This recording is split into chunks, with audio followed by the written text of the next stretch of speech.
AI continues to make headlines, and I've been considering for some time that my viewers might benefit from an expose on AI. What can it really do, and how afraid of it should we be? AI is just a tool, and like any tool, its effects upon society depend upon the uses to which it is put. I myself use a number of AI tools to speed my workflow. I write, prepare the graphics for, and record this weekly news report in a single day. Often a 15-hour day, but a single day nonetheless. My other commitments simply don't leave more time for it than that. And that 15-hour day takes into account the tireless efforts of my assistant Sarah, my wife Valerie, and a number of volunteer researchers who add hundreds of new articles every week to the searchable news database available to members at ironwillreport.com. The report is also edited by my excellent video editor, Jay.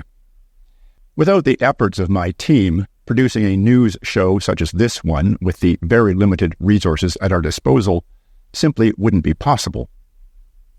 While I'm perfectly capable of isolating people from backgrounds in Photoshop, as you see in many of my quote graphics, recently I've started using Wepik, a free AI tool that, among other things, will cut people out of backgrounds and do it better and much faster than I can manually. I also use an AI tool called Resoomer to condense articles to essential content. I've experimented with a number of AI tools for this over the past year and rejected all but Resoomer, as the others don't just condense the article, they paraphrase or rewrite it, and those tools make mistakes, often mistakes that change the meaning of the text. Resoomer doesn't paraphrase, it simply extracts the most relevant text, although even that requires at least skimming the full article to be sure it didn't miss something important, which it does from time to time. Many people today are using AI search engines. I've experimented with a number of these as well, and rejected most because they can't be trusted. They censor. I wasn't sure if they were programmed to censor, and in some cases outright lie, but I've recently discovered that many of them are programmed to lie, especially about certain subjects. I don't have time in this story to tell you how I discovered that, but suffice it to say that today I only use an AI search engine called Perplexity, as it does not appear to censor and it provides links to the information it finds. This can greatly speed my own research.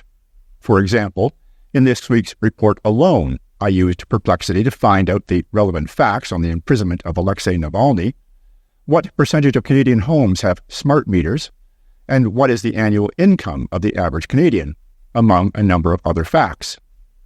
And as long as you stick to facts and figures, Perplexity appears, so far, to provide reliable information. Both Perplexity AI and Wepik AI are free tools, by the way. You can also use Resoomer for free, but I pay for a subscription to access advanced features, which also allow me to absorb entire books in just 2 to 3 hours. This is essential when I am researching authors for interviews. But then there are the less altruistic uses of AI. Google's market value plunged by $90 billion this past Monday amid controversies surrounding its new generative AI service, Gemini. The ultra-woke AI became instantly famous for erasing white people from history, facing widespread mockery for not only its wildly inaccurate images, but also defending pedophilia and Joseph Stalin. This led Google to apologize and take its image surface offline temporarily to reassess its quality controls. And by reassess quality controls, they mean make its woke prejudice less obvious. The chatbot also drew fire for refusing to condemn Adolf Hitler as more negatively impactful than businessman Elon Musk, and refusing to say if libs of TikTok or Joseph Stalin was worse for humanity. AI is also threatening to replace humans in many areas. Recently, Openai, helmed by WEF member Sam Altman, launched the beta version of Sora, an AI which can build videos that are almost indistinguishable from reality from simple text prompts. In this sample from Sora, the only clue, and you have to be watching carefully for it, is the occasional oddity in the woman's walk. The prompt for this video was simply, a stylish woman walks down a Tokyo street filled with warm, glowing neon and animated city signage. She wears a black leather jacket, a long red dress and black boots, and carries a black purse. She wears sunglasses and red lipstick. She walks confidently and casually.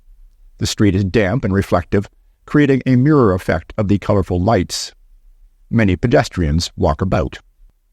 Actor, filmmaker, and studio owner Tyler Perry put an $800 million studio expansion on hold after seeing what Sora could do.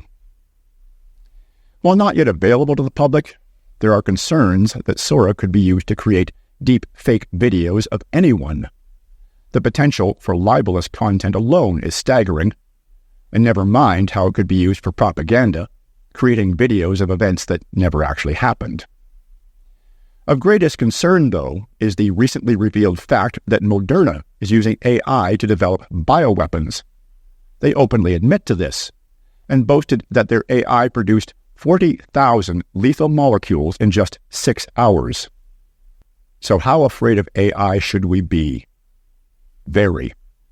A gun can be used for self-defense, or to commit murder. AI, as I've revealed in this story, can be used as a learning and production tool. It can also be used to wipe out humanity.